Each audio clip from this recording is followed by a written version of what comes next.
പരിപാടി നടക്കില്ലെന്നാണ് കരുതിയത്. പക്ഷേ ചേട്ടൻ്റെ കൂട്ടുകാരനോട് ഞാൻ പറഞ്ഞു ഒരു കേക്ക് വാങ്ങിച്ചിട്ട് വരണേ, കറക്റ്റ് ഒരു 12 മണിയൊക്കെ ആകുമ്പോഴേക്കും. ആ ചേട്ടൻ എന്തായാലും ഒരു കേക്കൊക്കെ വാങ്ങിച്ചിട്ട് വന്ന് ചേട്ടൻ്റെ കൂട്ടുകാരനും വൈഫൊക്കെ ഉണ്ടായിരുന്നു കേട്ടോ. അയച്ചേട്ടൻ ഒട്ടും വിചാരിക്കാത്തൊരു സർപ്രൈസ് ആയിരുന്നു കേട്ടോ ഇത്. ഒരു ക്ലൂ പോലും ഞാൻ കൊടുത്തില്ല. ലേറ്റ് ആയാലും അത്രയും കട്ടൊക്കെ അവർ കൂടെ ഉണ്ടായിരുന്നു കേട്ടോ. അവരോടൊക്കെ എത്ര താങ്ക്സ് പറയണമെന്ന് എനിക്കറിയില്ല. അത്രയും ടൈം നമുക്ക് വേണ്ടിയിട്ട് മാറ്റി വെച്ചില്ലേ. ഞങ്ങളങ്ങനെ കേക്കൊക്കെ കട്ട് ചെയ്ത് എല്ലാവർക്കും ഷെയർ ചെയ്ത് കഴിച്ചിട്ടാ. ചേട്ടൻ നന്നായിട്ട് സന്തോഷമായിട്ട്, കാരണം ഇതുവരെ ഇങ്ങനൊരു സർപ്രൈസ് ചേട്ടൻ ഉണ്ടായിട്ടില്ല.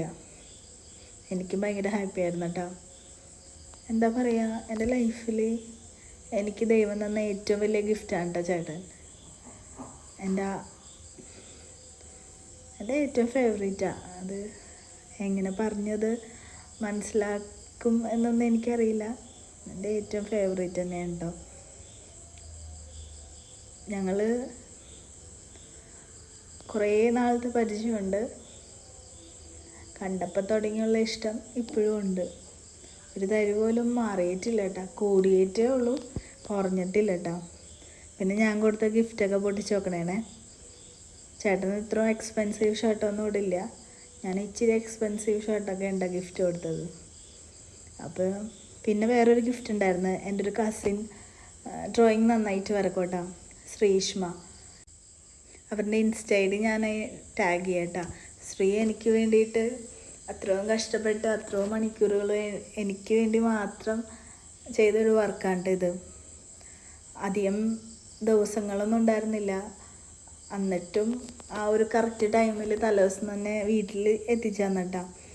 എനിക്കത് ഭയങ്കര സന്തോഷമായി. കാരണം നമുക്ക് വേണ്ടിയിട്ട് ഇങ്ങനെ ഒരാൾ ഇത്ര എഫേർട്ട് ഇട്ട് ചെയ്തു തന്നല്ലോ.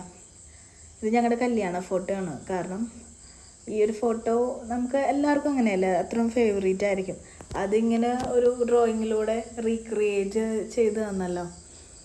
അതൊരു എനിക്ക് മറക്കാൻ പറ്റാത്ത ഒരു ദിവസമാക്കി തന്ന ശ്രീന, എന്താ പറയുക, ഒരുപാട് ഇഷ്ടം. അത് കഴിഞ്ഞ് ഞങ്ങൾ അവർക്കൊരു ചെറിയ ചിലവൊക്കെ കൊടുക്കാനായിട്ട് പോയിട്ടാണ്. പറവൂരുള്ള മജ്ലീസിലാണ് പോയത്. അപ്പോൾ ഓൾമോസ്റ്റ് അവിടെ എല്ലാം കഴിഞ്ഞിട്ടുണ്ടായിരുന്നു. ഞങ്ങൾ ഓരോ ജ്യൂസും അവർക്ക് ഷേക്കൊക്കെ കുടിച്ചിട്ട് നമ്മൾ ഇറങ്ങി. അപ്പോഴാണ് അവിടെ വെച്ചൊരു പ്ലാനിങ് ചെയ്തുകൊണ്ട് ചെറായി ബീച്ചിലേക്ക് പോകാമെന്ന്.